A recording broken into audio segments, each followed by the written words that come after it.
Bercé par les victoires et couleurs françaises à l'international, j'ai grandi dans cette magie du football portée par des idoles qu'on nomme Barthez, Thuram, Henry, Zidane. 2006 fut pour moi l'apogée, mais aussi le début de la descente aux enfers. La fin d'une génération qui emporte avec elle la gloire passée et l'amour du maillot. C'est la fracture.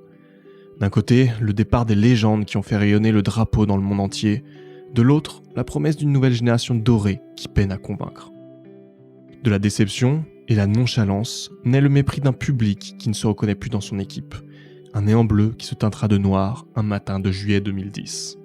La France est salie, risée d'un monde du football qui ne la reconnaît plus, par une équipe de France que les Français renient. C'est la crise identitaire, l'implosion. Cette équipe de France ne fait plus rêver. Au-delà d'un manque de résultats, c'est un manque d'aura qui me fit décrocher, moi, comme une bonne majorité des Français.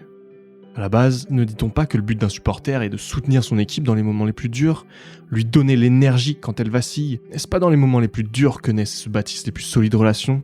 Bien évidemment. Je suis probablement le pire supporter pour avoir lâché dans les heures les plus sombres. Les idoles parties, j'ai peu à peu perdu le goût du football. Presque aucun souvenir de 2008 à 2012. Mais c'est pas plus mal quand on voit les événements qui sont déroulés à cette période. Après le fiasco du Mondial 2010, la fédération tente de faire renaître l'équipe de France de ses cendres, en propulsant à sa tête une légende. Le patron, le pilier de la défense championne du monde, celui qu'on nomme aussi le président, Laurent Blanc. Pendant 2 ans, l'espoir renaît. Lolo remanie grandement le 11 national, lui apportant une rigueur tactique plus évoluée, mais surtout une philosophie plus attrayante. L'équipe de France est en reconquête, non pas de sa splendeur passée, mais de la symbiose d'un public qui l'a délaissé. De nouveaux visages apparaissent en même temps que l'équipe renoue avec la victoire. La mayonnaise commence à prendre. Des jeunes pousses se révèlent avec une mentalité rafraîchissante. Les idées sont là, mais malheureusement pour lui, il ne manquera à Laurent Blanc qu'un soupçon de talent. De sa carrière de sélectionneur, Laurent Blanc aura eu pour plus grand défaut le fait d'être arrivé trop tôt. 3 ans trop tôt. Le sélectionneur fait ses valises après une défaite en quart de finale de Coupe d'Europe, suite à quoi la fédération ne lui accordera plus jamais sa confiance. Même s'il quitte la sélection sur un échec discutable, Laurent Blanc aura su apporter non seulement les prémices tactiques, mais aussi un regain d'intérêt des Français pour le football. Il restera pour moi comme le fondateur. Une nouvelle ère commence alors le 8 juillet 2012. Didier Deschamps, ancien capitaine et meneur emblématique, champion du monde et champion d'Europe, retrouve le banc de l'équipe de France 12 ans après avoir abandonné son brassard. Début d'une épopée où il portera son équipe de la France à la Russie en passant par le Brésil.